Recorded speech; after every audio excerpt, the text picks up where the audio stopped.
And I've been doing this long enough to tell you that nobody changes until they change their energy. Right. And when you change your energy, you change your life. It's the way it is.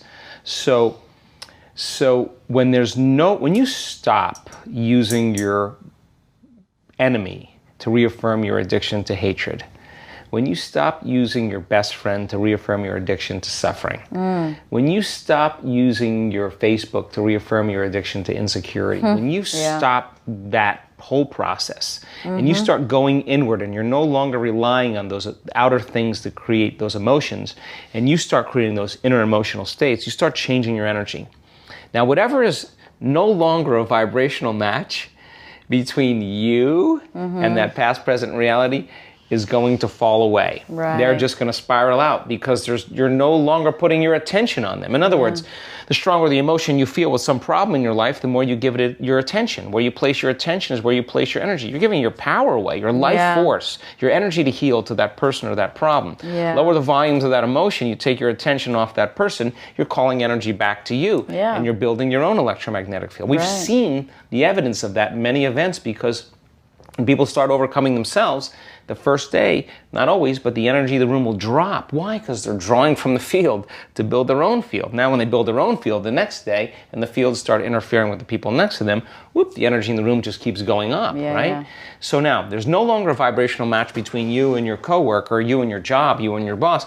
Be prepared. Because that old known thing is going to fall away because you're no longer emotionally and energetically connected to it. Right. So then when you get in that state, it's not a time to try to put it back together.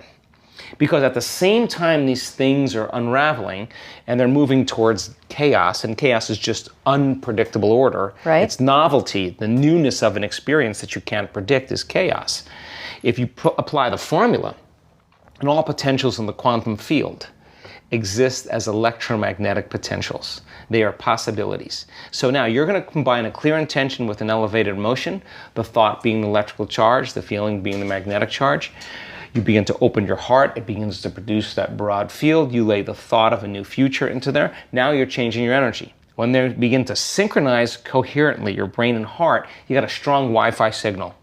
Because now you're putting out a very laser coherent signal. Right. When there's a synchronization between your energy and that potential that exists in the future, but it really exists in the present moment because that's where they exist in the quantum.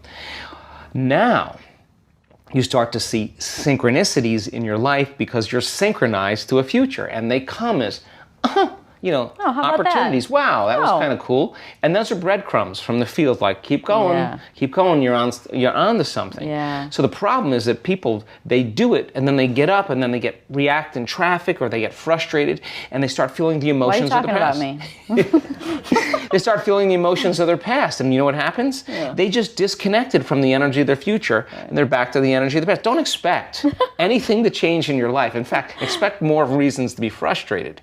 But if you catch yourself, you take a breath, you get back into brain and heart coherence, you tune back in, well, you're not going to go unconscious till 8 o'clock. That's a victory. Like as you said, that's a victory. So then the key then is to be able to keep synchronizing to the point where it begins to become familiar. And the word meditation means to become familiar with. So now you're in a new familiar state of being, and people say, I'm really not doing anything. Of course, you're doing the work. You're becoming familiar with a new set of thoughts, new set of intentions, a new set of emotions. Your heart's opening more. Your immune system's up-regulating. Your genes are up-regulating. Your brain and heart are more coherent. So your energy field is bigger. You feel connected more. All these things, you're changing programs. You start seeing those things taking place in your life.